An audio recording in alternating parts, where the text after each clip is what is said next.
నెలకి 50,000 నుండి 60,000 ఆదాయం రన్ టైలర్ యాప్లో ఆర్డర్ కంప్లీట్ చేసి పేమెంట్ పొందండి.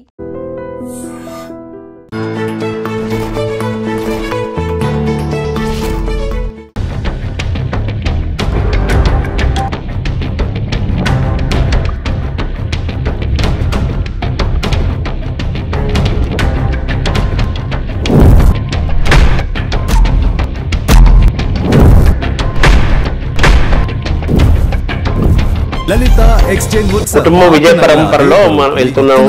అలాగే త్రిపురాకి నేషనల్ అవార్డు, ఆస్కార్ అవార్డు, అలాగే చాలా సంతోషమే. కానీ రిఫ్లెక్టెడ్ గ్లోరీ అంటారు తెలుసా మీకు?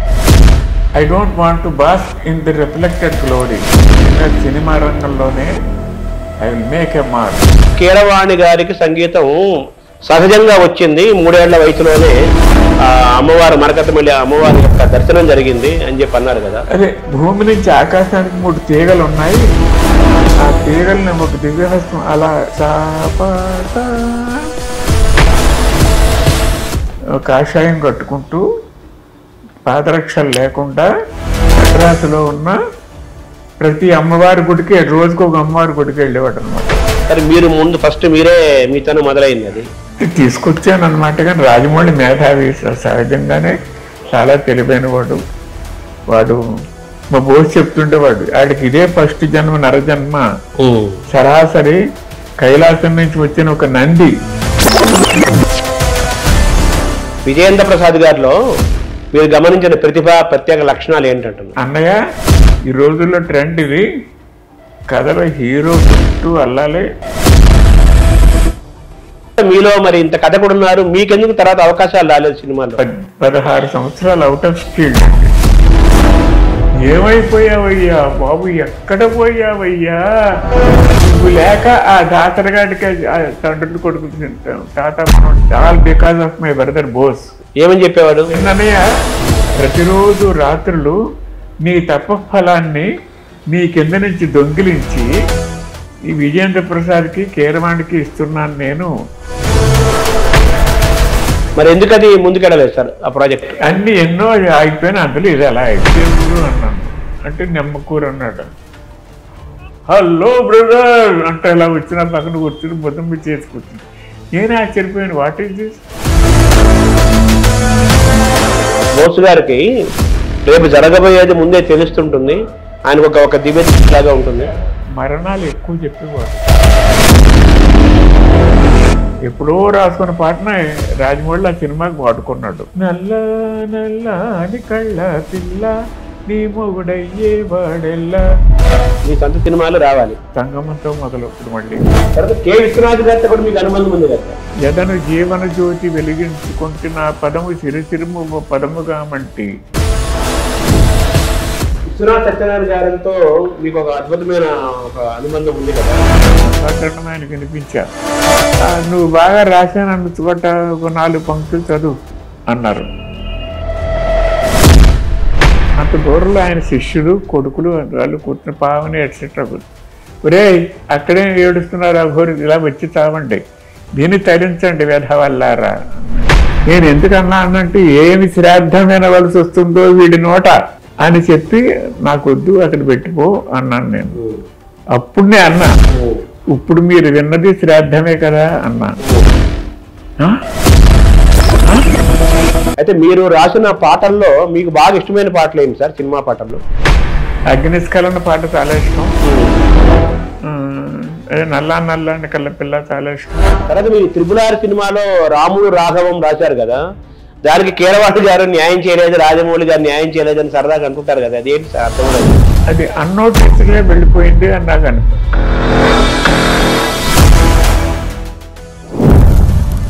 సంగమం అనే సినిమా నా సకల శక్తులు, నా సర్వధాన్ని దారిపోసి ఆ సినిమా తీస్తా. Show the world but I will make a mark in the industry. నమస్కారం. మనతో పాటు శివశక్తి దత్తా గారు ఉన్నారు. శివశక్తి దత్తా గారు అంటే విజయేంద్ర ప్రసాద్ గారికి అన్నగారు, కీరవాణి గారికి తండ్రి గారు, రాజమౌళి గారికి పెదనాన్నగారు, శ్రీలేఖ గారికి పెదనాన్నగారు.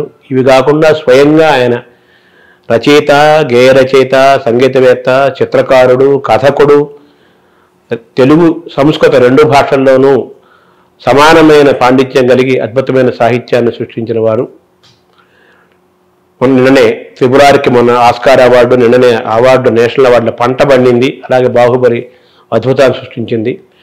ఈ నేషనల్ అవార్డ్స్ పంట పండించుకున్న త్రిబుల్ సినిమా గురించి మాట్లాడుకునే క్రమంలో వాళ్ళ కుటుంబం అంతా కూడా సినిమా పరంగా విజయ పరంపరతో ముందుకు సాగింది. వారంటూ సినిమా పరిశ్రమలో మొట్టమొదటి అడుగుపెట్టిన వారు శివశక్తి దత్తా గారే.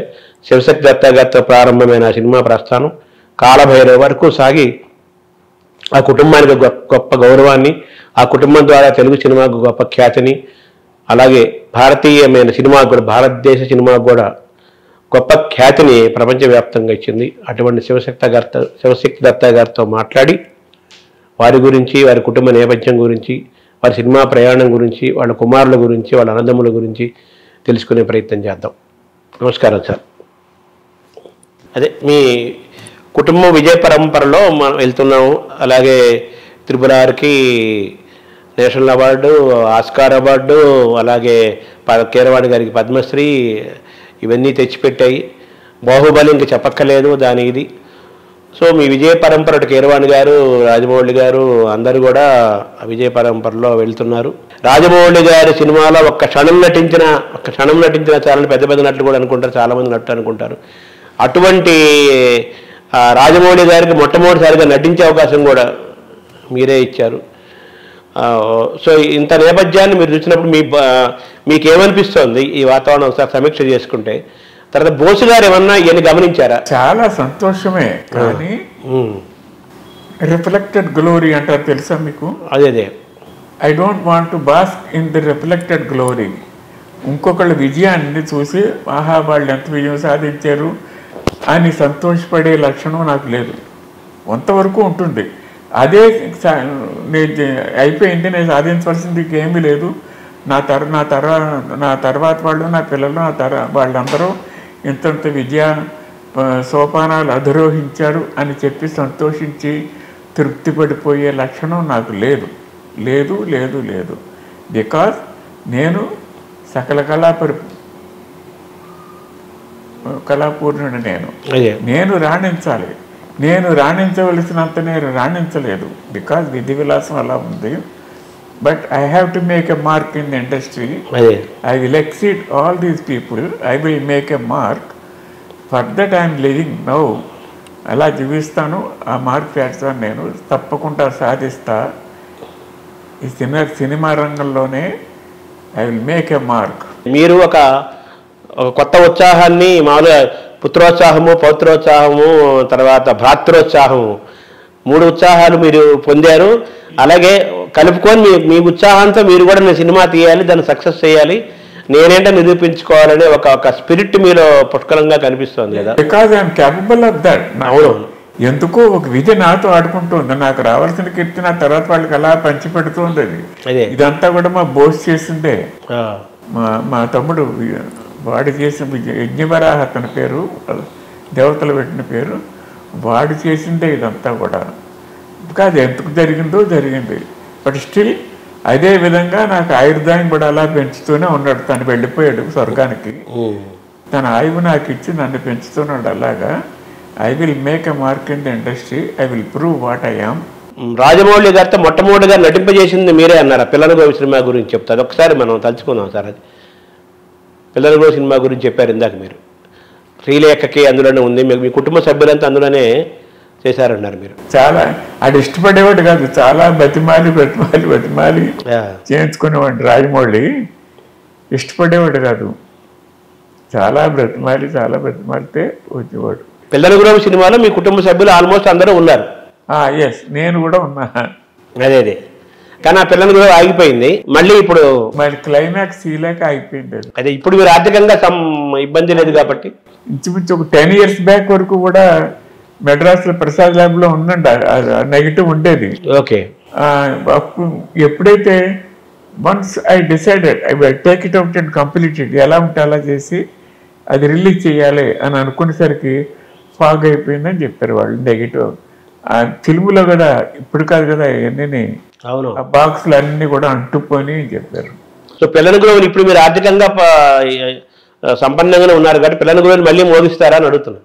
అలా అనుకునే అదే కథ కాదు, అప్పుడు అనుకున్న కథ కాదు, పిల్లల గురువు చెయ్యాలి మళ్ళీ స్టార్ట్ చేశాను నేను. కొత్త కథ రాసుకుని అది కూడా ఆగిపోయింది, ఏం చేయలేకపోయాను. ఇప్పుడు రైట్ నౌ నేను ఆ తర్వాత నందనందనం అనే సినిమా తీద్దాం అనుకున్నా, చాలా చాలా సన్నాహాలు చేశాను, అదే అయిపోయింది. నాకు ప్రొడ్యూసర్ దొరకే అయిపోయింది, అంతకంటే ఏం కాదు. ఇప్పుడు సంగమం అనే ఒక cinema I'm hellbent and doing that. నా సకల శక్తులు నా సర్వధాన్ని దారిపోసి ఆ సినిమా తీస్తా. దానిలోనే I will prove what I am. I will show the world what I am. I will make a mark in the industry. అంటే ఎప్పుడు మొదలవుతుంది సార్ ఆ సినిమా? ఏమంటే ఎప్పుడు మొదలవుతుంది సంగమం? As early as possible. ఇప్పుడు అంటే గతంలో ఒకసారి తిరుమల నాయక సినిమా ఒకటి చెప్పారు మీరు, తిరుమల నాయక. అది పక్కన పెట్టా, దీని గురించి అది పక్కన పెట్టి సోషియో మైథలాజికల్ ఫ్యాంటసీ పక్కన పెడతాం. Today's triangular love story so that it will reach each and every audience. అందుకని చెప్పి తిరుమల నాయక పక్కన పెట్టి ఈ సంగమం తీసుకున్నాను నేను. ఇది triangular love story, today's love story with ISKCON backdrop. ISKCON backdrop ఉంటుంది. సోషల్ మూవీది, సాంఘికమైన టుడేస్ సోషల్ మూవీ. ఈ రోజు ట్రెండ్ కి తగ్గట్టుగా తీస్తారు. Fantasy in this. ఈ రోజు ట్రెండ్ కి తగ్గట్టుగా latest trend. Yes, today's trend. అదే love story, triangular love story. అంతా మీరు సిద్ధం చేసుకున్నారా? నటీనటులు ఎవరెవరు ఏంటన్నారు? చూసుకుంటున్నా, ఒక్కొక్కరిని చూస్తున్నా. 2023లో అది మొదలవుతుంది అంటారా సంగమం? 23 కాదండి, ఇంకా ఇది ఇప్పుడు ఆగస్టు నెలలో ఉన్నాం. 23లోనే చేస్తా. త్వరలో సంగమం సినిమా మొదలవుతుంది. ఇప్పుడు మీరు ఇందాక మాట్లాడుతూ కీరవాణి గారికి సంగీతం సహజంగా వచ్చింది, 3 ఏళ్ల వయసులోనే అమ్మవారు మరకతమల్లి అమ్మవారి యొక్క దర్శనం జరిగింది అని చెప్పి అన్నారు కదా. ఒకసారి క్లియర్గా చెప్పండి సార్. అదే భూమి నుంచి ఆకాశానికి 3 తీగలు ఉన్నాయి. ఆ తీగల్ని ఒక దివ్యహస్తం అలా మీటింది. అది వింటూ నాకు సంగీతం వచ్చేసిందని చెప్పాడు అనమాట. తనకు మొత్తం వచ్చేసిందని చెప్పాడు అని చూపించాడు. సరిగొంపదండి అలా పాడుతూ నేను ఏమంటే అది పాడి రిపీట్ చేస్తున్నాడు. అప్పుడు హార్మోనియం మీద నేర్పి నేను సిస్టమేటిక్గా కూర్చుని కొంత నేర్పి నాకు ఆ తర్వాత టీచర్ని పెట్టి ఇంకా ధారా ప్రవాహం అంతే, ఏకసంతగ్రాహి. తర్వాత చక్రవర్తి గారి దగ్గర ఎందుకు జాయిన్ చేయాలనిపించింది సార్ కీరవాణి గారిని? ఎందుకు వైలిన్ బ్యాండ్స్ని చూసి అడిగాడు. వైలిన్ బ్యాండ్స్ని చూసి నాకు కావాలి అన్నాడు. నేను ఇవ్వను, నా ప్రాణం. దత్తడి గారు అన్నారు కదా, దత్తు తీసుకోవడానికి. అదే చెప్తున్నా. తర్వాత అటువంటిది ఎక్కడ ఇంకొక 100 రూపాయలు పెంచమంటే ఇది విధి వైపరీత్యం. కొడుకుగా నాకు దత్తత ఇమ్మని అడిగిన వాడే నేను రోజుకు 100 ఇస్తున్నాడు, 200 ఇమ్మని అడిగితే ఇవ్వనన్నాడు. ఇది మానేశాడు. చక్రవర్తి గారి దగ్గర మానేశాడు. ముందు ఇవ్వనన్నాడు, మానేసి ఈడన్నాడు కదా అతను ఇస్తానంటే ఇవ్వనంటే మళ్ళీ ఇంకా అతను మొక్కం చూడను. ఈ 100 రూపాయలు కూడా మన కుటుంబానికి ఉండదు, ఆలోచించుకోండి బోసనాథ్ గారు అన్నాడు అనమాట. బోసు గారితో అన్నారు. బోసు పెంపకంలోనే పెరిగాడు. బోసు అంటే పర్లేదు అన్నాడు. అప్పుడు 1 సంవత్సరం చక్రవర్తి దగ్గర మానేసి కాషాయం కట్టుకుంటూ పాదరక్షలు లేకుండా మెడ్రాసులో ఉన్న ప్రతి అమ్మవారి గుడికి రోజుకు ఒక అమ్మవారి గుడికి వెళ్ళేవాడు అనమాట.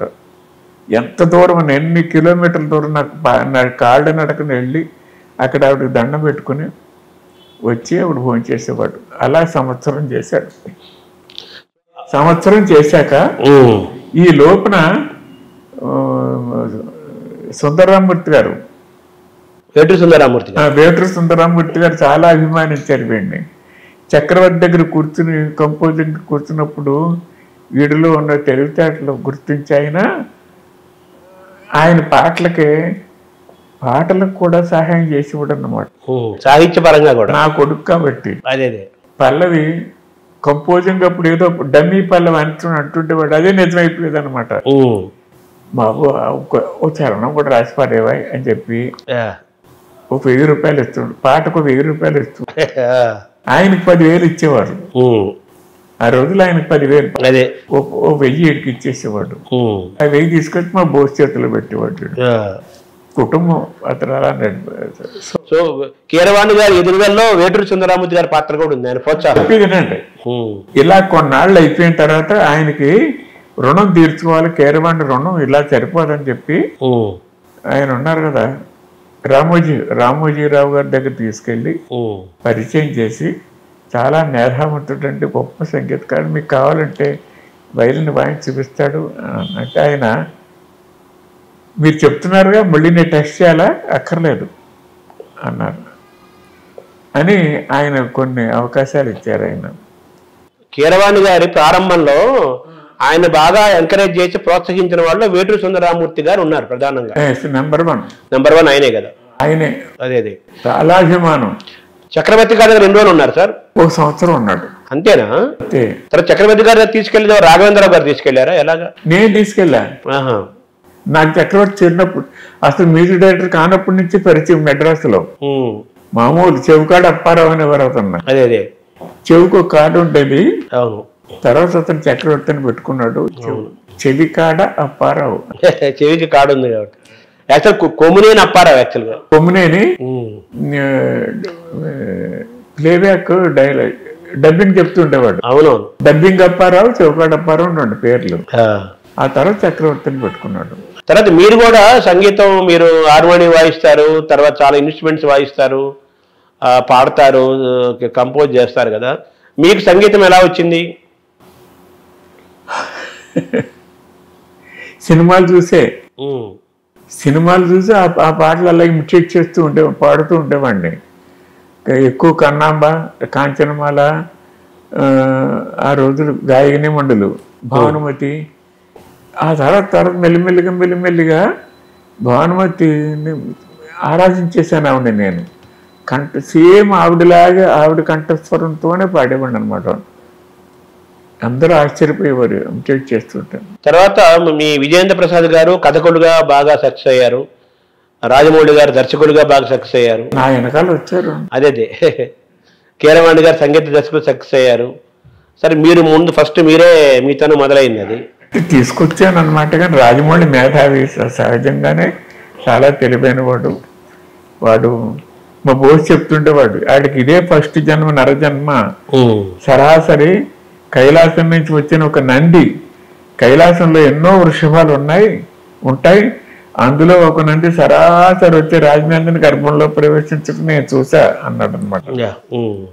కాబట్టి ఆయన నంది అని పిలుస్తారు ఆ ఫ్యామిలీలో. విజయేంద్ర ప్రసాద్ గారిలో మీరు గమనించిన ప్రతిభ, ప్రత్యేక లక్షణాలు ఏంటంటున్నారు? అప్పుడు సినిమా కథలు చేస్తుండేవాడు నేను, నాకు కూడా సహాయకుడిగా ఉండేవాడు. సినిమాలో నేను హీరో చుట్టూ కథలాడటం నాకు లాభట్లేదు. నాకు కథగా ఉండాలంతే అన్నది నాది. అన్ని పాత్రలు ఇంపార్టెంటే, కథ నడవాలి. కానీ ఈ హీరో చుట్టూ కథ తిరగటం ఏంటి అని నాకు ఉండేది కాదు. అది అన్నయ్య, ఈ రోజుల్లో ట్రెండ్ ఇది, కథలో హీరో చుట్టూ అల్లాలి, ఎక్కువ సీన్లు హీరో ఉండాలి. నువ్వేమో ఇంతవరకు 10 సీన్లు చెప్పేంతవరకు హీరో ఎంటర్ అవ్వలేదు. ఇలాంటి ఒక కమర్షియల్ ఆస్పెక్ట్ నుంచి నన్ను డైవర్ట్ చేసి ఆ విధంగా నన్ను ఎడ్యుకేట్ చేయటంలో చాలా సహాయపడ్డాడు ప్రసాద్, మా తమ్ముడు.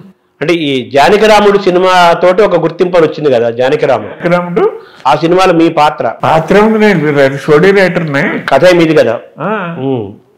మీ ఇద్దరు అన్నదమ్ములు ఇద్దరు నా వెనకాల ఉండేవాడు అంటే, కాబట్టి తను కూడా అలా పేరు అలా ఊరిని తన పేరు వేసేవాడిని. అంటే చెప్తున్నాను కదా, కొన్ని సలహాలు ఇచ్చేవాడు. అంటే 10 సీన్లు అయినా ఇంకా హీరో రాలేదు అని ఇలాంటివి చెప్తుంటేవాడు అనమాట. నాకు అలా ఉండేది కాదు. ఆ విధంగా తన దగ్గర నేను కొంత నేర్చుకున్నాను, నా దగ్గర వాడు కొంత నేర్చుకున్నాడు. అలా కలిసి అలా పనిచేసాం. ఇప్పుడు జానకిరాముడు బాగా సూపర్ డూపర్ హిట్ అయింది సినిమా, మ్యూజికల్ హిట్ బాగా హిట్ అయింది. కే మురారి గారు నిర్మాతగా వచ్చిన సినిమా. తర్వాత మీలో మరి ఇంత కథ కూడా ఉన్నారు, మీకెందుకు తర్వాత అవకాశాలు రాలేదు సినిమాలో? మేము ఇక్కడి నుంచి తుంగభద్ర వెళ్ళిపోయాం 16 సంవత్సరాలు అవుట్ ఆఫ్ ఫీల్డ్ అండి. అక్కడ భూములు కొని మా నాన్నగారు సంపాదించిన భూములు మాకు ఇచ్చిన వాటిలో కొత్త రైల్వే ట్రాక్ వెళ్ళింది. సో ఆ రైల్వే ట్రాక్లో ఎంకరేజ్మెంట్లో అన్నీ అయిపోయినాయి. దానివల్ల మా నాన్నగారి భూములు అంటే ఇష్టం. ఆయన మళ్ళీ భూములు కొనాలి అని చెప్పి తుంగభద్రలో రాయచూరు డిస్ట్రిక్ట్లో తుంగభద్ర లెఫ్ట్ కెనాల్లో ఎన్నో కొన్ని వేల మంది రైతులు మన ఆంధ్ర నుంచి అక్కడికి వెళ్ళిపోయారు. ఆ ఇన్ఫ్లుయెన్స్లో మేము కూడా వెళ్ళి అక్కడ 300 ఎకరాలు కొన్నాం. ఇక్కడ 30 ఎకరాలు అమ్మేసాం మేము. మాది అందరితో కలిసి 4 అన్నదమ్ములది. నేను, మా తమ్ముడు రామకృష్ణ, ఆ బోసు, ప్రసాద్, 4 అందరికంటే చిన్నవాడు ప్రసాద్. ఈ 4 కలిసి అమ్మేసి ఆ డబ్బుతో అక్కడ 300 ఎకరాలు కొనుక్కున్నాం. అక్కడ 16 ఏళ్ళు ఉన్నాం. ఆ 16 ఏళ్ళు ఉండటం వల్ల ఇండస్ట్రీకి దూరం అయిపోయాను అనమాట నేను. అంటే జానకిరాముడి కంటే జానకిరాముడి సినిమా తర్వాత వెళ్ళారా? ఇవన్నీ ఆ తర్వాతే జరిగిన ఇంచుమించుగా. సో దూరం అయిపోయి ఏమి చేయలేకపోయామండి. అదే ప్రతాప్ ఆర్ట్ రాఘవ ఉన్నాడు కదా, ఈ 16 ఏళ్ళ తర్వాత ఒకసారి వస్తే ఆఫీస్కి వెళ్ళి నేను కలుసుకుందామని వెళ్ళాను మామూలుగా.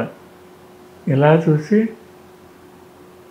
ఏమైపోయావయ్యా బాబు, ఎక్కడ పోయావయ్యా నువ్వు లేక, ఆ దాసరగాడికి తండ్రులు కొడుకులు తింటాం తాత మనం, నువ్వు లేక ఆ కోడిగాడికి సినిమా ఇచ్చాను, నువ్వు లేక ఇప్పుడు రేలం కొడుతూ సినిమా చేస్తా, ఎక్కడ పోయావయ్యా అని ఎలా తల కొట్టుకున్నాడు. ఇలాగ నువ్వు లేక దాసరగాడికి, అతను అలాగే మాట్లాడేవాడు, ఆడికి సినిమా ఇచ్చాను, నువ్వు లేక కోడిగాడికి సినిమా ఇచ్చాను, నువ్వు లేక. వయసులో చాలా పెద్దవాడు కదా అందరికి. అంటే అంత పెద్ద కాదు, అవునా, నాకంటే 5-6 ఏళ్ళు పెద్ద అంతే. అతను ఒక తినేవాడు, ఇప్పుడు తినేవాడు కాదు, ప్రొడక్షన్ మేనేజర్గా పనిచేసేవాడు. కానీ చాలా ఆత్మాభిమానం ఎక్కువ. కానీ నేను కనిపెట్టి జేబులో 10 రూపాయలు అలా పెట్టేవాడు అనమాట.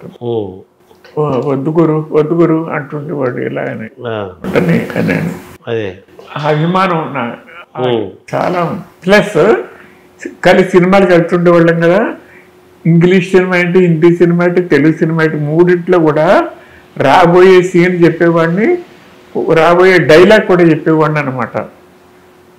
మనోడు కొడతాడు ఇప్పుడున్న వాళ్ళందరూ ఎగిరిపోతారు, పెద్ద మన సినిమా వాళ్ళు వచ్చి అంటూ ఉండేవాడు పాపం రాఘవ. కానీ అటువంటిలో అట్టుపోయావు, ఇది ఎక్కడ పెట్టుకుపోయింది. తర్వాత మీ బ్రదర్ సక్సెస్ అయ్యారు. ఇప్పుడు మీ మనవడు కూడా కాలభైరవ పాట త్రిపులారు సినిమా గాయకుడిగా పెద్ద పేరు వచ్చింది కదా. త్రిపులారు ఆస్కారం అంటే సామాన్యమైన విషయం కాదు కదా. సో కాలభైరవలో మీరు గమనించింది ఏంటి సార్ ప్రత్యేకత? టాలెంట్ నేను పెద్దగా గమనించలేదు. బికాజ్ దూరంగా ఉంటున్నాం, ఎవరో జాయింట్ ఫ్యామిలీ లాగా ఉండలేదు మేము. కీరవాణి వేరే ఉంటాడు, వేరే వాళ్ళ ఫ్యామిలీ వేరే. ఇప్పుడు ఆ కీరవాణి కూడా తన సొంతంగా ఎక్కువ చోట ఉంటున్నాడు. సో ఈ ఫ్యామిలీ అటాచ్మెంట్ అన్నది నాకు చాలా తక్కువ. ఎంతసేపు I'm self centred. I'm a self centred person. ఇప్పుడు అంటే ఒకప్పుడు కలిసే ఉండేవాళ్ళు అందరూ. నా దగ్గరికి వాళ్ళు ఎవరన్నా వచ్చి రావాల్సిందిగా నేను అందరికి ఎవరిని కలుసుకొని ఏమి చేయను నేను. అలా కాదు, ఒకప్పుడు అందరూ కలిసే ఉండేవాళ్ళు కదా మెడ్రాస్ లో ఉన్నప్పుడు. అప్పుడు లాంగ్ బ్యాక్ అంటే అదే లాంగ్ బ్యాక్. అప్పుడు అప్పుడు పిల్లలకి పెళ్ళిళ్ళు అవ్వలేదు, ఏం కాలేదు. 4 అన్నదమ్ములు కలిసి ఉండేవాళ్ళు.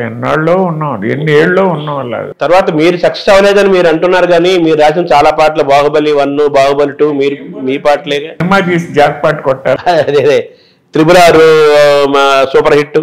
అలా కథానాయకుడు, అలాగే చాలా సినిమాలు ఉన్నాయి. Rajanna, I don't want to bask in the reflected glory. అది ఓకే, మీ పాటలు కూడా ఉన్నాయి కదా స్వయంగా. పాటలు ఉన్నా కూడా ఆఫ్టర్ ఆల్ సాంగ్ ఏంటి, అదే it's a fraction in my talent. అదే ఫ్రాక్షన్. మామూలుగా మీలో కథకుడు ఉన్నాడు, నటుడు ఉన్నాడు, సంగీత దర్శకుడు ఉన్నాడు, ఆల్రౌండర్ ఉన్నారు కదా. ఈ ఆల్రౌండర్ గా ఉండటం మీకు నష్టం తేలేదా? అదే నష్టం, పెద్ద నష్టం. అదే అంటున్నా, ఒక రంగాన్ని ఎంచుకోకుండా మీరు. ఎల్వి ప్రసాద్ గారి దగ్గర 1915 అసిస్టెంట్ గా పనిచేశాను. ఆయన దగ్గర నుంచి విడిపోతూ సినిమా థియేటర్ లేదు, మీరు ఏమైనా ఖాళీగా ఉన్నారు, నేను బయటకు వెళ్ళి హేమభరతారావు అని తండ్రులు కొడుకులు సినిమా స్టార్ట్ చేస్తున్నాడు, సరే I want to go there అన్నాను. వెళ్తారండి అన్నారు. అండి అని ఎవరు నన్ను ఆయన, మీదేనా సలహా, ఒక నాకు జీవితంలో పనికొచ్చే ఒక సలహా ఇవ్వండి అన్నాను. అంటే ఆయన ఇచ్చిన సలహా ఏంటంటే, you can become an art director, you can become a song writer, you can become an artist your self, you can become a story writer, dialogue writer, ఇవన్నీ ఉన్నాయి మీకు. But you can become an art director చెప్పాను కదా, music director కూడా అవ్వచ్చు మీరు. ఇన్ని talents ఉన్నాయి మీకు, ఇవన్నిట్లోనూ ఒకటి ఎంచుకోండి, దాన్ని ఫాలో అండి, మిగతా అన్ని పక్కన పెట్టండి, అప్పుడు మీరు సక్సెస్ చూస్తారు అని చెప్పారు అన్నమాట. నేను అన్నా, ఒక డైరెక్టర్కి అన్నీ ఉండటం మంచిది కదా అండి అన్నాను. ఓ నవ్వారు ఆయన, ఇంకా అంతకంటే ఇంక చెప్పలేదు. ఇప్పుడు విజయేంద్ర ప్రసాద్ గారు కథకుడుగా ఆయన ఉన్నారు. అలా విజయేంద్ర ప్రసాద్ గారు మీ బ్రదరు, అలాగే మీ కీరవాణి గారు మ్యూజిక్ వరకు అన్లిమిట్ చేసుకున్నారు, రాజమౌళి గారు దర్శకుడుగా ఉన్నారు, శ్రీలేఖ సంగీత దర్శకుడు అన్నారు. మీరు మాత్రం ఆ మల్టీగా నాలెడ్జ్ ని మీరు ఏ దర్శకుడుగానో కథకుడుగానో లిరిసిస్ట్ గానో ఉండకుండా అన్నింటిలో ప్రయోజనం చేశారు. చిత్రం ఉన్నారు ఇది మై టాలెంట్ అండ్ నా fortune everything but distributed among them, all because of my brother Bose. వాడు చేసిన పని. If you believe in spirituality, he used to tell us, he used to tell me, ఏమని చెప్పేవాడు, అన్నయ్య రాత్రి ప్రతిరోజు రాత్రులు నీ తపఫలాన్ని నీ కింద నుంచి దొంగిలించి ఈ విజయేంద్ర ప్రసాద్కి కీరవాణికి ఇస్తున్నాను నేను, మళ్ళీ పొద్దున్నే లేచి ఏడుస్తాను, అయ్యో నా చిన్నకి ద్రోహం చేస్తున్నాను నేను అని. ఇలా కంటిన్యూగా జరుగుతుంది. చేసిన పాపం చెప్తే పోద్దని చెప్పి నీతో చెప్తున్నాను, నా చేతులు పట్టుకు ఏడ్చాడు. నాకు తెలియదు నిజట్లో నేను చేస్తున్నాను నేను ఇవన్నీ అని అలా ఏడ్చేవాడు. మరి ఇప్పుడు ఏం తెలుసుకున్నారు? ఇప్పుడు కూడా సినిమా తీస్తానంటున్నారు కదా, ఇప్పుడు మీరు దర్శకుడిగా ఏ పాత్ర పోషిస్తారు? దర్శకుడిగా ఉంటారా? ఎలాగా? దర్శకుడే అంటే స్టోరీ రైటర్ నేనే, ఓకే, సాంగ్స్ నేనే రాసుకుంటా. బట్ అందులో అంతవరకు మ్యూజిక్ చేయను, కీరవాణి చేస్తాడు మ్యూజిక్ చేయండి. సంగమం సినిమా అన్నారు కదా, సంగమం ట్రెండ్ ఉంటుంది. టుడేస్ ట్రయాంగులర్ లవ్ స్టోరీ ఈ సంవత్సరం మొదలవుతుంది. ఈ సంవత్సరం తర్వాత మీరు అంతకుముందు కొత్త మొక్కలు గతంలో తిరుమల నాయక్ ఒక సినిమా అన్నారు. తిరుమల నాయక్ ఇంతవరకు తిరుమల నాయక్ మీదే ఉండేది మనసు. ఒక సోషియో మైథలాజికల్ ఫ్యాంటసీ వద్దు, టుడే అందరికి ఆడియన్స్ కి కనెక్ట్ అయ్యేలాగా తీయాలి. దానికి ప్రేక్షకులు కొంతమంది ఉంటారు. It's not a universal appeal ఉండదు. ఇది ప్యాన్ ఇండియా సబ్జెక్ట్ అవుతుంది. ఇది అది pan south India only. So pan India subject చేద్దామని చెప్పి అది పక్కన పెట్టి దేవుడికో నమస్కారం పెట్టి ఈ సబ్జెక్ట్ తీసుకోండి. సంగమం తర్వాత గతంలో ఒకసారి మీకు ఎస్ గోపాల్ రెడ్డి గారు ఎవరో ఆదిశంకరాచార్య సినిమా తీయమని అడిగారా? అడిగారు. అదేంటి సార్? ఇప్పుడు కూడా ఆఫర్ ఉంటుంది. ఇప్పుడు కూడా ఆఫర్ ఉంది. ఓకే, మీరు తీస్తానంటే 30 కోట్లు పెడతా నేను అన్నారు ఆయన. ఇప్పుడు కూడా అది మీరే చెయ్యాలి. నా జీవన ధ్యేయం, నేను కూడా ఆదిశంకరాచార్య సినిమా తీయాలంటూ సినిమా ఫీల్డ్కి వచ్చాం. తుంగభద్రలో ఉన్నప్పుడే కథ రాసుకున్నాను నేను. మీకు చెప్తే తప్పలేదేమో. మా తమ్ముడికి ఎన్నో దివ్య దృష్టిలో ఉండే గత జన్మలన్నీ ఎవరెవరు ఏమో చెప్పాడు కదా. అందులో శంకరాచార్యుల తల్లి ఆర్యాంబు నువ్వే అని చెప్పాడు నాకు.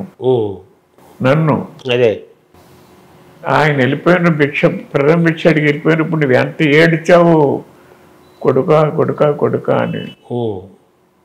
సన్యాసం తీసుకుంటాను పర్మిషన్ ఇయ్యమ్మా అని అడిగినప్పుడు ముచ్చట్లన్నీ తీరి ముదుములో తీసుకునే సన్యాసం, ముక్కుపత్తులారిన వాడరా ఉప్పుడట్రా సన్యాసం, ఎందుకట్రా నిన్ను కన్నది, నా జీవితం ఏం కావాలిరా అని ఆవిడ ఎంత ఏడ్చిందో ఆ ఆర్యాంబు నువ్వే అని చెప్పాడు. సో ఫస్ట్ సినిమా మీరు ఆదిశంకరాచార్య చేద్దాం అనుకున్నారా? అనుకున్నాం.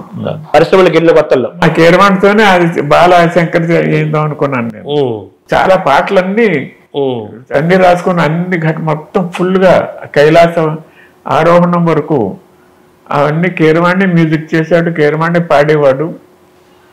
మరి ఎందుకు అది ముందుకెళ్ళలేదు సార్ ఆ ప్రాజెక్ట్? అన్ని ఎన్నో ఆగిపోయినా అందులో ఇది అలా అయిపోయింది. మరి ఇప్పుడు ఆయన గోపాల్ రెడ్డి గారు సిద్ధంగా ఉన్నారు కదా డబ్బులు పెట్టడానికి? అంతకంటే ముందు ఇప్పుడే ఆ శంకరాచార్య ఇంకక్కడితో నా జీవితం కూడా అయిపోయింది. నేను అనిపిస్తుంది, నా వైరాగ్యానికి వచ్చేస్తాను నేను. అర్థం చేసుకోండి. అర్థమైంది నాకు. కాబట్టి నాకు అది వద్దు. వైరాగ్యం జోలికి వెళ్ళదలుచుకోలేదు మీరు. మంచి యవనంగా ఉన్న సంగమ సినిమా తీయాలనే మీరు అనుకుంటున్నారు? ఎన్నో తీయాలి అన్నయ్య. అదే ఎన్నో సినిమాలు అన్ని తీయాలి. భగవంతుడు నాకు దీర్ఘాయు ఇచ్చాడు, ఇస్తాడు. అలాగా అవన్నీ తీసాక అప్పుడు చూద్దాం శంకరాచార్య. ఇప్పుడు మీరు 91 ఏళ్ళ నుండి 92 ఏట అడుగుపెట్టినట్టుంది కదా, 91 ఏళ్ళు నడుస్తున్నాయి కదా. ఇప్పటికీ మీరు అంత ఎనర్జెటిక్గా అంత హెల్దీగా ఉండడానికి ఏంటి కారణం? అంటే నా జీవితాశయాలు ఇంకా ఫుల్ఫిల్ కాలేదు, అది చెయ్యాలి అన్న ఒక తపన నన్ను ఎలా ఉంచుతుంది అని నేను నమ్ముతాను. నేను యవనంగా నా కోరికలే నన్ను ఎలా నిలబెడుతున్నాయి. తర్వాత మీరు వేసుకునే కాస్ట్యూమ్స్ కానీ మీరు తయారయ్యే విధానం కానీ అంతా కొంచెం డిఫరెంట్గా ఒక మోడల్ లాగా తయారవుతారు కదా, దీనికి ఏమైనా ప్రేరణ ఉందా? ఏంటిది అసలు ఇదంతా? ఇప్పటి నుంచి నేను I'm a different person. High స్కూల్కి వెళ్ళే రోజుల్లో కూడా అందరూ ఈ చేతులు ఎక్కడికి ఉంటే ఇక్కడ మడత పెట్టేసి ఇక్కడ పెట్టేవాడిని. నేను అలా కుట్టించుకోండి, కత్తిరించేసేవాడిని. ఎలాగా అలా ప్యాంట్లు ఇలా కత్తిరించేవాడిని. నేరో ప్యాంట్లు ఫస్ట్ నేను కట్టుకునేవాడిని, నవ్వేవారు. But it became a fashion after that. ఆ కాలేజీకి వెళ్ళినప్పుడు కట్ చేసేసి ఇలాగా, ఆ తర్వాత కింద బ్రాడ్గా ఉంటే బాగుంటుందని చెప్పి అలా స్పెషల్గా కుట్టించుకున్నా. బెల్ బాటమ్ చూసాక వచ్చినాయి అన్నీ. నేను బిలీవ్ ఇట్ సార్, నేను అబద్ధం అంటాను. నేను క్రియేట్ చేసేవాడిని ఫ్యాషన్, నేను ట్రెండ్ క్రియేట్ చేసేవాడిని. స్టైలిష్గా ఉండటం, ట్రెండీగా ఉండటం. ఇక్కడికి వచ్చే మెడ్రాస్ వచ్చాక చిరంజీవి కూడా నా స్టైల్ ఫాలో అయ్యాడు కొన్ని షర్ట్లు. తర్వాత మీరు పాటలు, అద్భుతమైన పాటలు రాశారు, కానీ ఎక్కువ మీరు సంస్కృతం రాయడానికి ఎందుకు ఎక్కువ ఇష్టపడతారు సార్? సంస్కృత పాటలు నీకు చెప్పాను, సంస్కృత పాఠశాల ఉంది కదా. అవును, కొవ్వూరు. అందులో ఒక తనకు భోజనం పెట్టేవాడిని అని చెప్పాను కదా. అవునవును. అతని ద్వారా నాకు ఈ ప్రేరణ కలిగింది, సంస్కృత భాష మీద అభిమానం కలిగింది. తర్వాత చిన్నప్పుడు మా అమ్మ, నా కన్న తల్లి, ఆవిడకి పోతన గారి భాగవతంలో కొన్ని 100 పద్యాలు కంఠస్థం. నన్ను పెంచుకున్న తల్లికి వాళ్ళు కూడా రావు. పెంచుకున్న తల్లి, కన్న తల్లికి విదుషీమణి అన్ని. ఆవిడ దగ్గర ఆ పద్యాలు వింటూ సాహిత్యం మీద నాకు అభిమానం ఏర్పడిపోయింది నాకు. సో తద్వారా అందులో సంస్కృత పదాలు, అర్థం కాని పదాలు, అమ్మ దీనికి అర్థం ఏంటి అని అడగటం, ఆ విధంగా సంస్కృతం మీద శ్లోకాలు అందంగా కనపడుతూ ఉండేవి. చదువుతుంటే అందంగా ఉండేది. ఇప్పుడు కొవ్వూరులో సంస్కృత పాఠశాల ఉంది కదా, సంస్కృత విద్యాశాల ఉంది.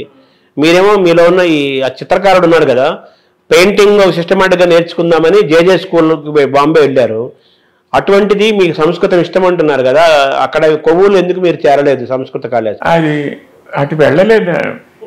ఇది ఓ ప్రవాహంలో కూడా అలా కొట్టుకున్నాను. అన్నదమ్ములు నాన్న, మా అన్నయ్య నేను ఒకే క్లాస్ చదువుకుంటూ వచ్చాం, ఫస్ట్ ఫామ్ దగ్గర నుంచి. Believe it. అదే నాకంటే 2 ఏళ్ళు పెద్ద మా అన్న. కానీ first form, second form, third, fourth, SSLC వరకు మీ ఇద్దరం కలిసే. SSLCలో మా అన్నయ్య పాస్ అయ్యడమే ఫెయిల్ అయ్యా, అక్కడ ఆగిపోయింది. ఆ తర్వాత నెక్స్ట్ ఇయర్ నేను ఏలూరు సిఆర్ రెడ్డి కాలేజీలో చేరాను. తను రాజమండ్రి ఆర్ట్స్ కాలేజ్ చదివాడు. అలా దూరం అయిపోయాం. సంస్కృత పాఠశాలలో చేరాలి అనిపించలేదు నాకు అప్పుడు. చాలా తక్కువ బిలో స్టాటస్ గా ఉండేది. ప్లీజ్ ఇప్పుడు తెలుస్తుంది నాకు. ఎవరో పేదవాళ్ళు వాళ్ళు నేర్చుకుంటారు ఎవరో అని. మీకు ఇప్పుడు వెల్తిగా అనిపించట్లేదా? బ్రాహ్మిన్స్ ప్లస్ అందరు బ్రాహ్మిన్సే ఉండేవారు అక్కడ. నాన్ బ్రాహ్మణ్ ఒక్కడ లేడు. నేను చెప్పిన వడ్లమూడి గోపాలకృష్ణ తప్ప. లేటర్ ఈ వికేమే మంచి ఆంధ్ర వాంగ్మయ చక్రవర్తి అని పేరు వచ్చింది అతనికి. ఆంధ్ర వాంగ్మయ చక్రవర్తి అని బిరుదు ఇచ్చారు తెలుగు మనకమ్మ. అది చెప్పాను కదా, పేదవాళ్ళు బ్రాహ్మలు మాత్రమే సంస్కృతం నేర్చుకుంటారు. అది మా అందరిదే కాదు అది అని ఒక నోషన్, ఒక రాంగ్ నోషన్ లో ఉండేవి. సంస్కృతంలో మీరు కవిత్వం కూడా రాశారు, పాటలు సంస్కృత భూయిష్టంగా రాశారు కదా, మీకు ఆ వెలితి అనిపిస్తుందా? నేను సంస్కృతం నేర్చుకోలేదు ఇప్పుడు తలుచుకుంటే? నేర్చుకుంటే కాళిదాసు సహోదరుడా అన్నట్టు ఉండేవాడిని నేను. అదే ఇప్పుడు మీరు చక్కగా ఇంగ్లీష్ మాట్లాడతారు. అది నా స్వయం కృషి వల్ల నేర్చుకున్నా. అదే మీరు ఎందుకు మధ్యలో చదువు వదిలేశారు ఇంటర్మీడియట్ తోటి? ఇంటర్లో నాకు ఎందుకో ఎక్కలేదు. వరుస 20-30 బెంచీలు వరుస ఇలాగా. అక్కడ ఎక్కడో దూరంగా లెక్చరర్ ఏదో చెప్తుంటే లిప్ అన్నట్టే ఉండదు కానీ సౌండ్ నా దగ్గర రీచ్ అయ్యేది కాదు. ఎందుకు వెళ్తున్నా వరుస 20-30 బెంచీలు వరుస ఇలాగా. I can't hear what is telling. అదే మూడ్ లేదు, ఇంట్రెస్ట్ లేదు. అప్పుడు వెనకాల కూర్చుని ఖాళీగా ఉండక అప్పుడు పుస్తకాలు మీద నోట్బుక్లు బొమ్మలు వేసుకుంటూ అలా గడిపేసి సెకండ్ ఇయర్ ఎగ్జామ్కి వెళ్ళలేదు. ఇంటర్ సెకండ్ ఇయర్ ఫీవర్ ఏదో వచ్చింది, మానేశాను. కానీ ఆ రోజులో సెప్టెంబర్ ఇది ఎంఎస్ఎం అనేదో అనేవారు. మార్చి సెప్టెంబర్ ఎంఎస్ఎం అంటుండేవారు. మార్చి సెప్టెంబర్ వెళ్ళబుద్ధి కాలేదు. ఇప్పుడు నన్ను పెంచుకున్న తండ్రికి బస్సు సర్వీస్ ఉండేది. 18 బస్సులు ఉంటాయి. వాటి మీద సూపర్వైజర్గా వెళ్ళి చెక్కింగ్కి కండక్టర్ టికెట్ రాస్తున్నాడు లేదా అని అలా డైవర్ట్ అయిపోయి అందులో 2 ఏళ్ళు ఉండి అక్కడి నుంచి సినిమా లాగేసి మెడ్రాస్ పారిపోతే ఆయనేమో నా మీద కోపం వచ్చేసి మా అన్నయ్య కోరపీడి కొడుకుని పట్టుకుపో అటు వెళ్ళిపోవటం అలా జరిగింది. నేను తర్వాత జేజే స్కూల్ ఆఫ్ ఆర్ట్స్కి ఎప్పుడు వెళ్ళారు మీరు? మొట్టమొదటి మెడ్రాస్ స్కూల్ ఆఫ్ ఆర్ట్స్కి వెళ్ళా. 1 ఇయర్ అక్కడ స్టడీ చేశాను. ఆ తర్వాత ఇక్కడ స్టాండర్డ్స్ కంటే జేజేలు చాలా బాగుంటాయి అని ఎవరో చెప్తే ఇక్కడ స్వస్తి చెప్పి మెడ్రాస్ జేజే స్కూల్ ఆఫ్ ఆర్ట్స్ అక్కడ 5 ఇయర్స్ ఉన్నా. నిజం చెప్పాలంటే ఇక్కడ మెడ్రాస్ స్కూల్ ఆఫ్ ఆర్ట్స్లో ఉన్నప్పుడు కానీ అక్కడ జేజే స్కూల్ ఆఫ్ ఆర్ట్స్లో ఉన్నప్పుడు కానీ నేను స్కూల్కి వెళ్ళింది చాలా తక్కువ, అక్కడ నేర్చుకున్నది 0. నాకు సహజంగానే నాకు ఆర్ట్ వచ్చు. ఎందుకు వెళ్ళేవాడిని అంటే సినిమా. ఇక్కడ మెడ్రాస్ స్కూల్ ఆఫ్ ఆర్ట్స్ మొట్టమొదట వెళ్ళినప్పుడు ఎంట్రన్స్ ఎగ్జామ్స్ రాస్తున్నాం. నా పక్కన ఒకడు కూర్చున్నాడు. మీదే ఊరు అన్నాడు. మాది కొవ్వూరు. ఎక్కడ గోదావరి తీరంలో ఉంటుంది, వెస్ట్ గోదావరి. అతనికి ఏం తెలీదు. ఈజ్ నాట్ నీదే ఊరు అన్నాను. అంటే నిమ్మకూరు అన్నాడు. నిమ్మకూరు అనగానే నిమ్మకూరా నీకు ఎన్టీఆర్ తెలుసా అన్నా. అంటే మా బావేవా అన్నాడు. ఊరిని అనుకుని మళ్ళీ చెప్పు అన్నాను. నిజమా? మా బావే, నేను ఇప్పుడు వాళ్ళింట్లోనేగా ఉంటున్నా అన్నాడు. అంతే, స్వర్గానికి జాని దూరంలో ఉన్నాను నేను అనుకున్నాను. నేను కట్ చేసి 2 రోజులు ఎంట్రన్స్ ఎగ్జామ్ కానీ 3rd day I was there NTR's house మెడ్రాస్లోనే. ఆయన తీసుకెళ్ళాడు. మామూలు చిన్న D క్లాస్ హౌస్ ఆ ఇంటికి తీసుకెళ్ళాడు. ఆ D క్లాస్ హౌస్లో అతను అతని కోసం వెయిట్ చేస్తున్నాను నేను. అతను అన్నం తిని ఏదో మార్నింగ్ టిఫిన్ తిని ఆ చేయి కర్టెన్కి ఇలా తుడుచుకుంటూ డోర్ కర్టెన్కి లోపలికి వెళ్ళిన చూసి హలో బ్రదర్ అంటే ఇలా వచ్చిన పక్కన కూర్చుని బుద్ధం మీద చేసి కూర్చుని నేనే ఆశ్చర్యపోయాను. వాట్ ఈజ్ దిస్ అనుకుంటే చిన్న ఫ్లాష్ బ్యాక్ ఉంది. అంతకు ఒక 45 days ముందు మా ఊరు వచ్చాడు. రాయలసీమ కరువు నిధి వసూలు ఫండ్ డ్రైవ్. ఆ సందర్భంలో ఆయనకి నేను 10 రూపాయలు ఇచ్చి 2 పెయింటింగ్లు ఇచ్చారు చిన్న అంత సైజు.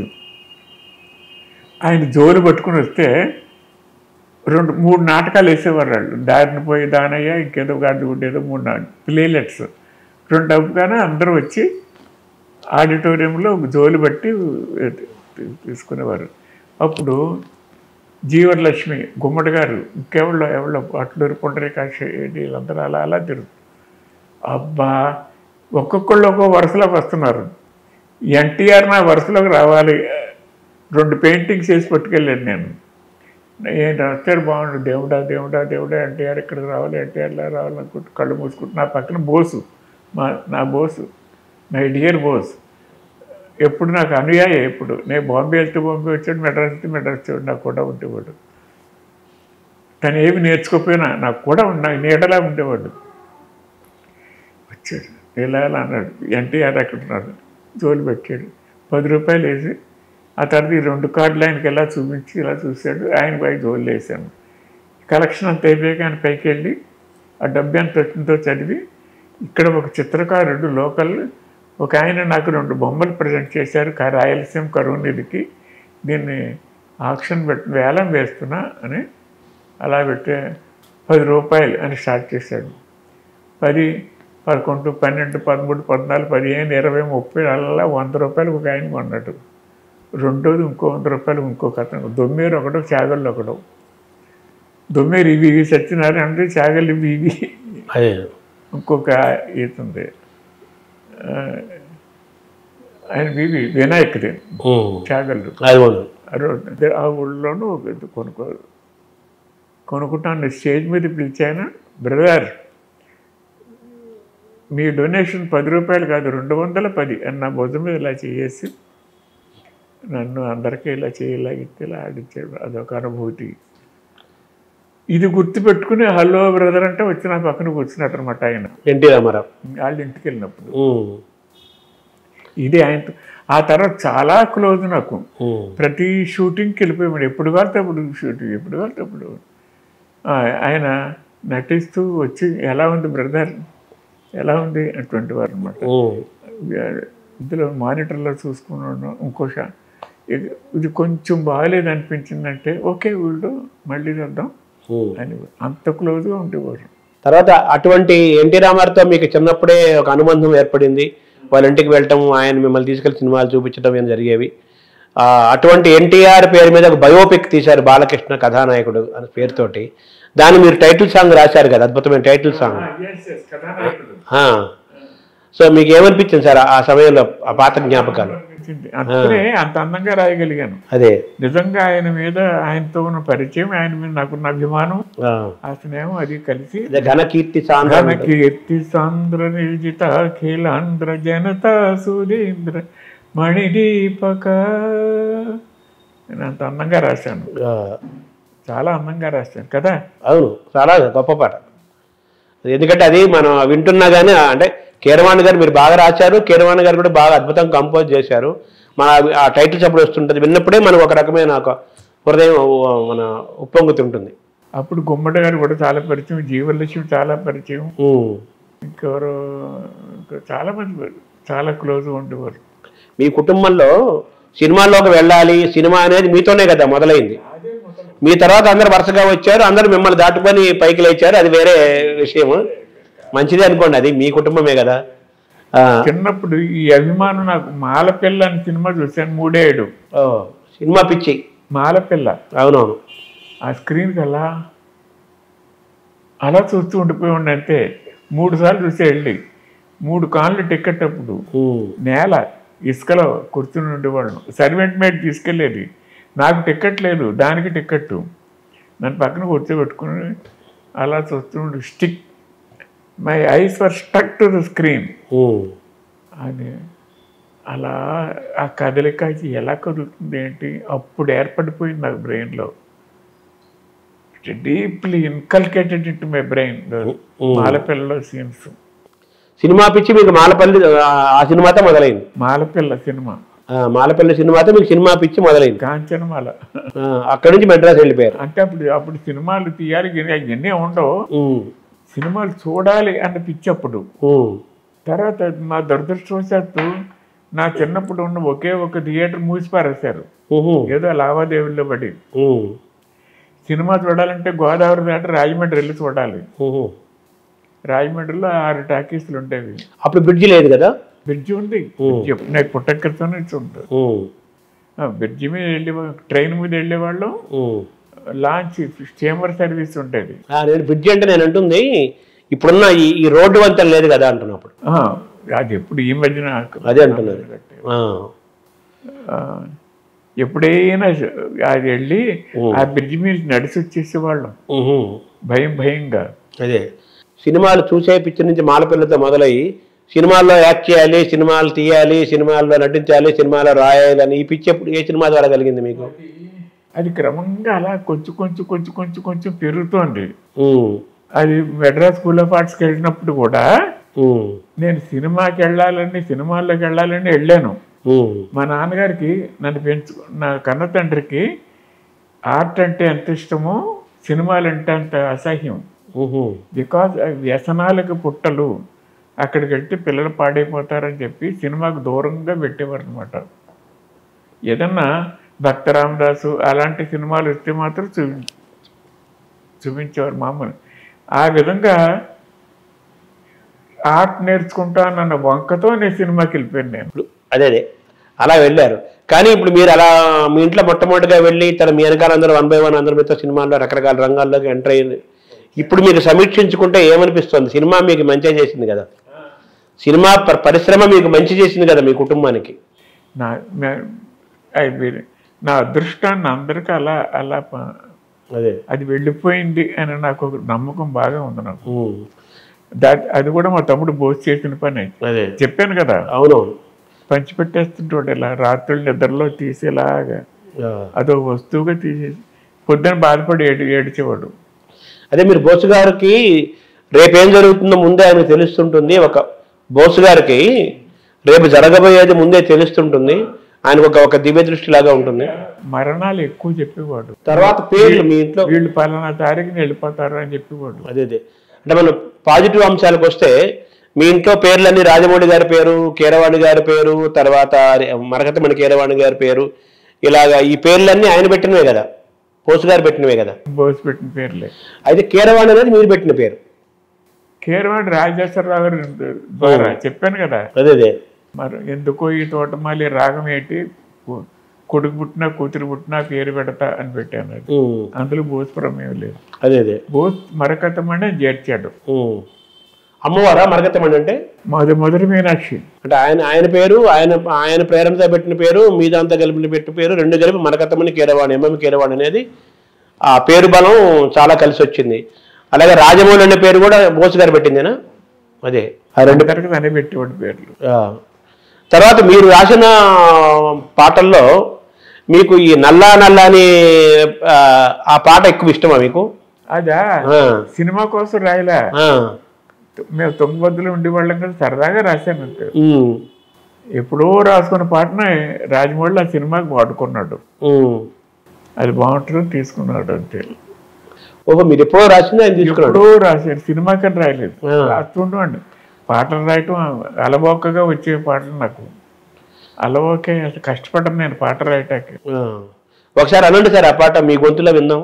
నల్ల నల్లని కళ్ళ పిల్ల నీ మొగుడయ్యే వాడెల్లా ఉండాలి కొంచెం చెప్పమ్మా, తెల్లారే సరికల్లా నే జిల్లాలన్నీ తిరిగి వన్నెల్లాగులాగా తెచ్చి పెళ్లి చేసేస్తానమ్మా, నల్ల నల్లని కళ్ళ పిల్ల. ఇది కీరవాణి గారు కదా కంపోజ్ చేశారు పాట నాదే, ట్యూన్ కూడా నాదే. అవునా?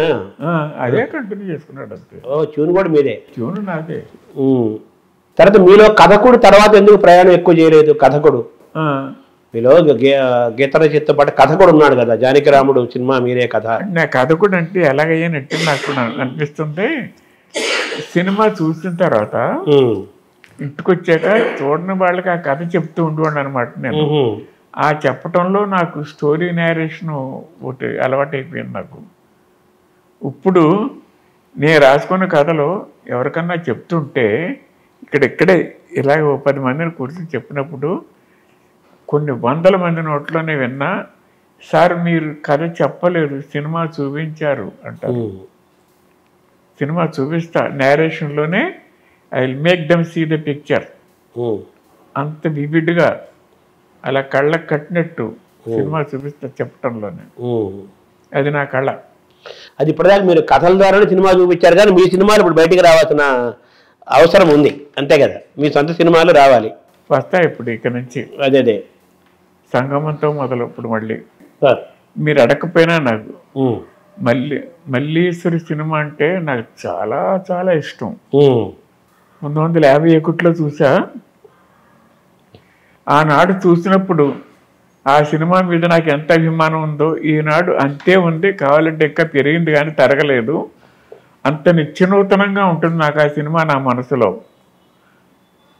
అంత ఇష్టం ఆ సినిమా అంటే మల్లీశ్వరి.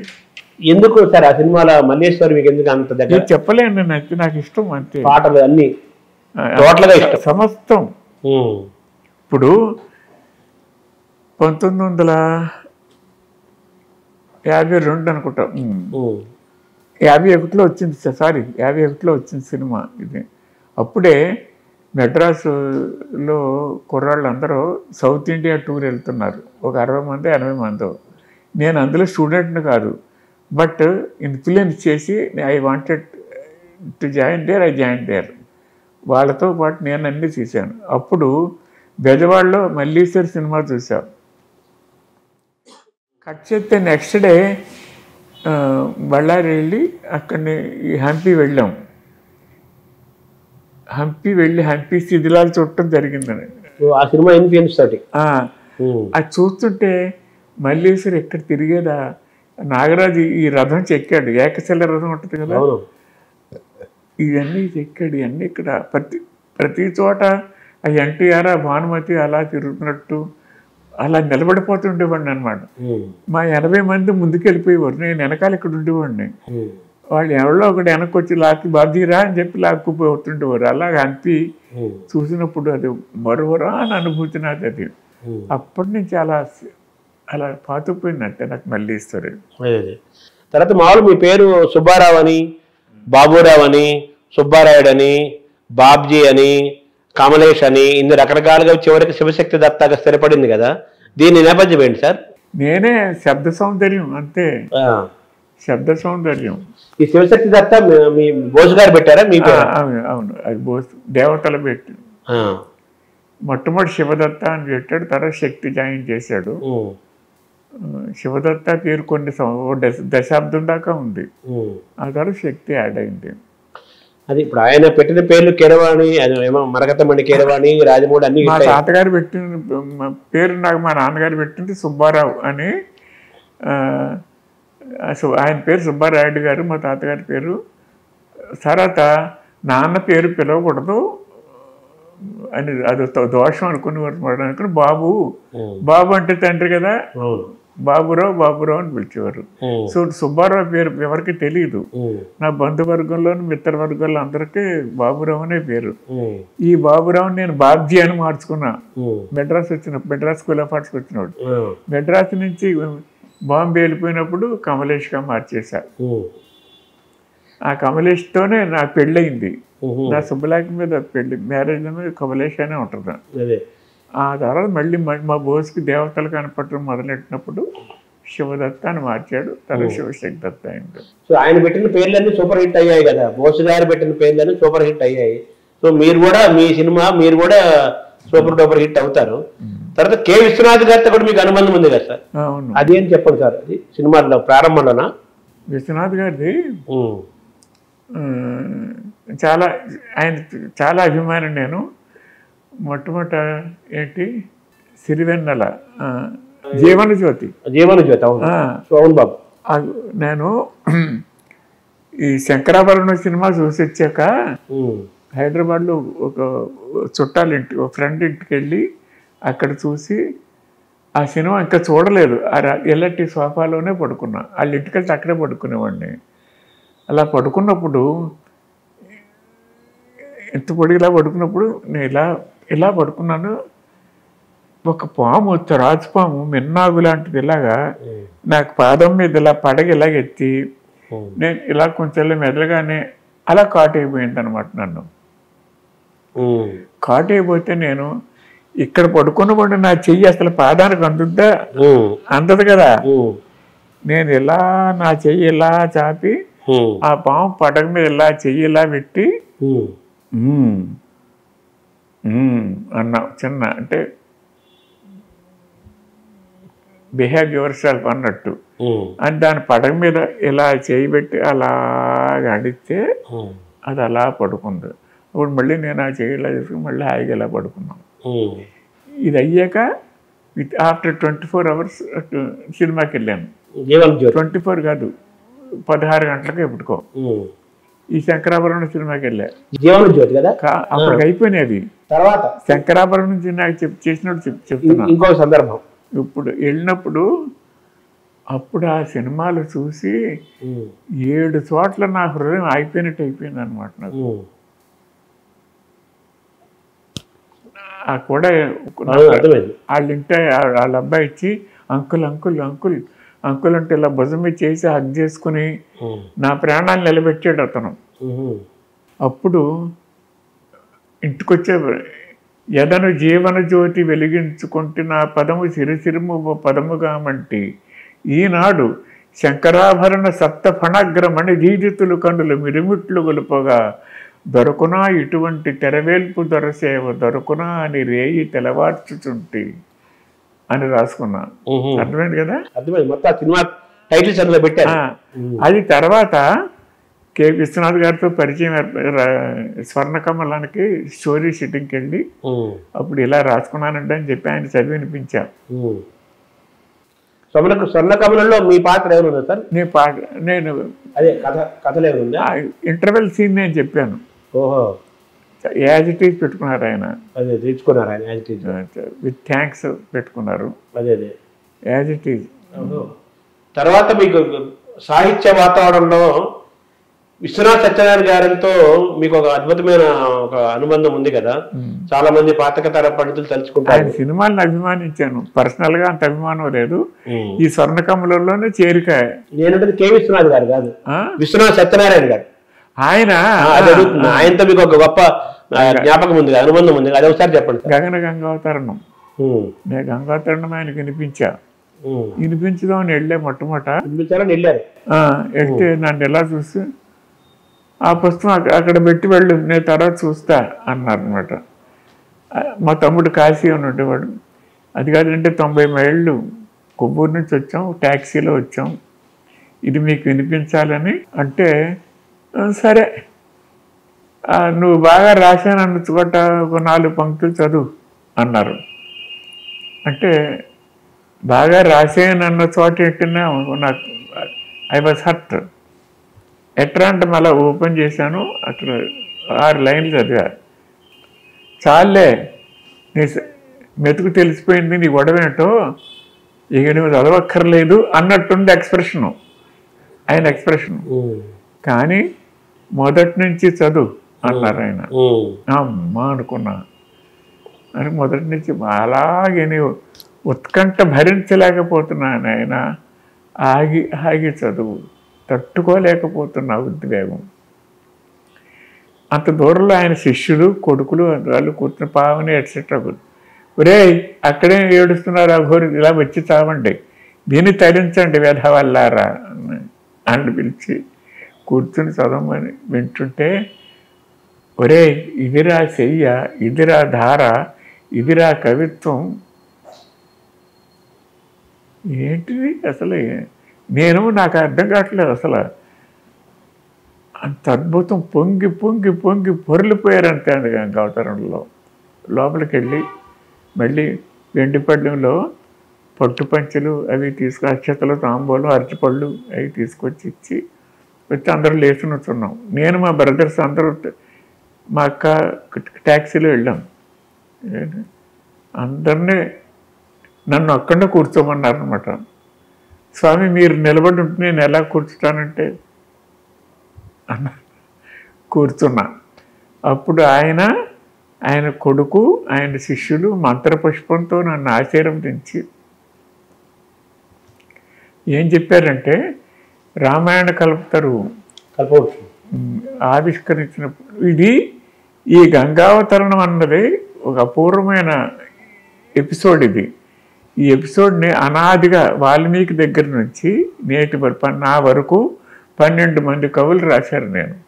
నేను నా రామాయణ కల్పతరు రాసినప్పుడు ఈ గంగావతరణం అన్న ఘట్టాన్ని నాకు కూడా చాలా ఇష్టం. వాళ్ళందరినీ మించి రాయాలనుకున్నాను.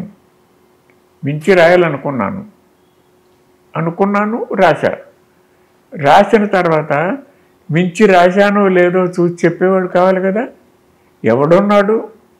అవన్నీ కంపేర్ చేసి నాది పక్కన పెట్టి ఇలా తొలతూచి చెప్పగలిగేవాడు ఎవడున్నాడు? నాకెవడో కనిపించలేదు. అప్పుడు నేనే నిష్పాక్షికంగా ఈ 12 పదం అన్నీ అలా పెట్టి చూసుకున్న తర్వాత, ఒరేయ్ సత్యనారాయణ నీదేరా అగ్రతాంబూలం నీదే అన్నది. ఆ ఆనందంలోనే ఉన్నాం. ఇప్పుడు నీది విన్న తర్వాత అదే అంతరాత్మ అగ్రతాంబూలం నీది కాదురా వారిది అంటున్నది. ఎందుకంటే అసలు జన్మలే ఏ కవికైనా ఏం కావాలి అసలు చెప్పండి, ఏం కావాలి అసలు? అటువంటి మహానుభావుడు అన్న మాటలు యథాతథంగా చెప్తున్నా. ఒక అక్షరం ఎక్కువ చెప్పట్లేదు, తక్కువ చెప్పట్లేదు నేను అని అన్నారు. కాబట్టి ఆనాడు నేను రామాయణ కల్పతరు ఆవిష్కరించినప్పుడు మీకు ఇచ్చి ఇప్పుడు సత్కరిస్తున్నా అని చెప్పి నాకు ఇచ్చారు. రామాయణ కల్పవృక్షం అప్పుడు ఆ పట్టుబట్లు మీకు ఇచ్చి అవి నాకు ఇచ్చారు. ఇచ్చి సమాంతరకంగా ఆశీర్వదించి ఇచ్చారు. ఇచ్చాక అన్ని అయిపోయినాక మళ్ళీ వెళ్ళొస్తామని అందరూ అప్పగింతలు. మధ్యలో ఎన్నిసార్లు ఆయన ఒక 50 సార్లు పెట్టిన పట్టుబట్టలు. సర్వారు ఏనండి, ఎలా వచ్చింది నీకు ఈ ధార, ఎలా వచ్చింది నీకు ఈ శైలి, ఎలా వచ్చింది నీకు ఇది చెయ్య, ఇదిరా చెయ్య, ఇదిరా ధార, ఇదిరా ఇది కవిత అని అంటుంటే వాళ్ళ శిష్యులతో ఎలా వచ్చింది చెప్పవు అని గడ్డం పట్టుకున్నాను. నాకు తెలియదండి అన్న. ఏ దేవుని ఉపాసించావు, ఏ మంత్రం జపించావు, ఎవరు నీకు నీ ఇష్టదేవత ఎవరు, ఎలా వచ్చింది నీకు ఇది అని అడిగితే నేనేమి చేయలేదంటే సహజంగానే వచ్చింది నాకు. ఎవరు నాకు ఏ మంత్రాలు రావు, ఏ దేవుని ఉపాసించలేదు అన్నాను నేను. అయినా అసలు నమ్మలేదు ఆయన, అస్సలు నమ్మలేదు. ఆఖరి అన్నీ అయిపోయిన తర్వాత నన్ను సాగనంపుతూ గుమ్మం దగ్గరికి వచ్చేటప్పటికి మొట్టమొదట వీడి నోట ఏ శ్రాద్ధం వినవలసి వస్తుందో అని నీ నోట ఆ పుస్తకం అక్కడ పెట్టి వెళ్ళు అన్నా. నువ్వు వెళ్ళాక నేను దాన్ని చూసి ఉండేవాడిని కదా అసలు నేను. నువ్వు నిజంగా అక్కడ పెట్టి వెళ్తే చూడను అసలు, నాకేం నా పని లేవా ఏమిటి, చూడను. అలా చూడకుండా నువ్వు అక్కడ పెట్టి వెళ్ళిపోయి ఉంటే సరస్వతి తల్లికి ఎంత అపచారం జరిగిపోయి ఉండేది. నేను ఎందుకన్నా అన్నట్టు ఏమి శ్రాద్ధం వినవలసి వస్తుందో వీడి నోట అని చెప్పి నాకొద్దు అక్కడ పెట్టిపో అన్నాను నేను. అప్పుడే అన్నా, ఇప్పుడు మీరు విన్నది శ్రాద్ధమే కదా అన్నా.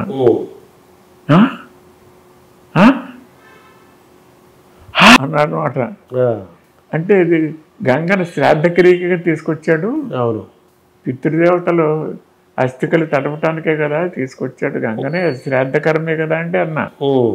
అప్పుడు ఆయన పొందిన ఆనందం చెప్పలేనండి. ఇలా హగ్ చేసుకుని ఉక్కిరి బిక్కిరి చేసి పడేశారు నన్ను, ఉక్కిరి బిక్కిరి చేసి పడేశారు. మొత్తం మీ జీవితాన్ని సమీక్షించుకుంటే ఇంకోటి ఇంకా అవ్వలేదు. మధ్యలో ఎన్నోసార్లు ఈ దారి ఎలా వచ్చింది చెప్పవు అని అడిగారు కదా. నేను ట్యాక్సీలో ఎక్కి కూర్చున్నా కూడా ఆ లోపలికి ఎలా చేయబెట్టి బ్యాక్ సీట్లో మధ్యలో కూర్చున్నా. బ్యాక్ సీట్లో మధ్యలో ఇలా చేయబెట్టి మళ్ళీ గడ్డం పట్టుకుని ఈ దారి ఎలా వచ్చిందో చెప్పవు అని అన్నారు. ఏమన్నా అదే నాకు తెలియదండి అన్నాను. అంతే, వెళ్ళరండి అన్నాను. అంటే ఆయన ఇంటి ముందు నుంచి ఇలా ముందుకెళ్ళి డెడ్ ఎండ్ అక్కడి నుంచి ట్యాక్సీ యూటర్న్ తీసుకుని మళ్ళీ రావాలన్నమాట. అలా తీసుకుని మళ్ళీ వస్తుంటే ఇలా నుంచున్నారు ఆయన, కారు గడ్డ ఇలాగే అంటే కారు ఆఫ్ చేసి మళ్ళీ పక్కకి ఎలా వచ్చిన లోపలికి ఎలా చేయబెట్టి దారి ఎలా అవుతుందో చెప్పవు. సో అలా మీరు ఒక ఎన్టీ రామారావు గారితో ఒక ప్రత్యేకమైన అన్వేషణమైన అనుబంధాలు ఉన్నాయి, విశ్వనాథ్ గారితో ఉన్నాయి, అలాగే విశ్వనాథ్ సత్యనారాయణ గారితో, కవి సమ్రాట్ విశ్వనాథ్ సత్యనారాయణ గారితో అపూర్వమైన అనుబంధాలు ఉన్నాయి. అయితే మీరు రాసిన పాటల్లో మీకు బాగా ఇష్టమైన పాటలు ఏంటి సార్? సినిమా పాటల్లో మరుపు ఎక్కువైపోయిందండి నాకు. అగ్నిస్కలన పాట చాలా ఇష్టం, నల్లా నల్లాని కళ్ళ పిల్ల చాలా ఇష్టం, మమతాల తల్లి ఉంటుంది కదా, మమతాల తల్లి అండి. రెండు తర్వాత ఇవన్నీ కూడా బలి బలి రా బలి సాహోరే బాహుబలి. రాజన్న సినిమాలో కూడా మంచి పాటలు కదా. రాజన్ 4-5 పాటలు రాశాను, అన్ని చాలా బాగుంటాయి. అలా ఎన్టీఆర్ కథానాయకుడు టైటిల్ సాంగ్ అది కూడా ఘనకీర్తి సాంగ్. తర్వాత మీరు 666 సినిమాలో రాముడు రాఘవం రాశారు కదా, దానికి కీరవాణి గారు న్యాయం చేయలేదు, రాజమౌళి గారు న్యాయం చేయలేదని సరదాగా అంటుంటారు కదా, అదేంటి సార్ అర్థమలేదు. ఏమో నాకు తెలియదు. ఆ పాటకి ఏటో నాకు వినిపించలేదు అది పాట. సినిమా చూసినప్పుడు అది అన్నోటీస్డ్ గా వెళ్ళిపోయింది అని నాకు అది ఎక్స్పోజ్ కాలేదు అని నాకు I don't know either I'm right are wrong. ఒక్కసారి చూశాను సినిమా నేను, మళ్ళీ చూడలేదు. అప్పుడు ఎందుకో ఇట్ వెంట్ అన్హర్డ్ అన్నట్టు అనిపించింది. మ్యూజికల్ గా బాగుంది, సంగీత పరంగా బాగుంది, ప్రెజెంటేషన్ బాగుంది. మీరు అన్నట్టుగానే విజువలైజ్ చేయటంలో మీకు అందుకో అలా అనిపించింది. మీకు ఇటు కరెక్ట్ ఎక్స్పోజర్ దానికి ఇవ్వాల్సిన ఇంపార్టెన్స్ ఇవ్వలేదేమో మరి నాకు తెలీదు. Okay sir, thank you sir. మీ అనుభవాలు, మీతో పాటు మీ కుటుంబం యొక్క విజయ పరంపరని, వాళ్ళ అనుభవాలని మీరు ఇప్పటిదాకా సమీక్షించారు. త్వరలో మీ సంగమం సినిమా ప్రారంభం అవ్వాలి. మీరు కూడా, మీకు ఒక కసి ఉంది కదా, ఆ కసి తీర్చుకోవాలి. తీర్చుకుంటారని తీర్చుకోవాలి. అలాగే మీ పిల్లల గురించి సినిమా కూడా రావాలని కోరుకుంటూ నమస్కారం సార్. అది శివశక్తి దత్తా గారు తన ప్రయాణాన్ని, తన కుటుంబ ప్రయాణాన్ని సినిమాలో వాళ్ళ యొక్క విజయ పరంపరని వివరించారు. ఆ కుటుంబం అంతా కూడా ఈరోజు సినిమా పరిశ్రమలో సక్సెస్ అయ్యారు, అనేక మందికి సక్సెస్ను ఇచ్చారు. తెలుగు సినిమాకు భారతదేశంలోనే కాక ప్రపంచంలోనే కూడా ఖ్యాతి తీసుకొచ్చారు. ఆస్కార్ అవార్డు, నేషనల్ అవార్డ్స్, అలా వెలువలాగా అవార్డులు వాళ్ళ సినిమాలకు వచ్చాయి. అయితే వాళ్ళ విజయంతో పాటు తను సొంతంగా తీసిన సినిమా ద్వారా విజయం సాధించాలని ఒక పట్టుదలతో 92 ఏళ్ల వయసులో కూడా చాలా పట్టుదలతో, చాలా కసిగా ఉన్నారు శివశక్తి దత్తా గారు. త్వరలో సంగమం సినిమా ద్వారా నేనంటే చూపిస్తానంటున్నారు. అది ఈ వారం టాక్ షో. నమస్కారం. లలిత ఎక్స్చేంజ్ ఉత్సవ్. పాత నగల అదే బరువుకి కొత్త నగలు తీసుకోండి. No extra charge, no deduction. పాత నగలిచ్చిన 5 నెలల నుంచి నగను బట్టి తరుగే లేకుండా తీసుకోండి. 11 నెలల తర్వాత తీసుకుంటే ఏ నగలైనా గానీ తరుగే లేదు. డబ్బులు చెల్లించి కూడా పథకంలో చేరొచ్చు. నగల ప్రైస్ లో 20% ఆదా చేసుకోవచ్చు.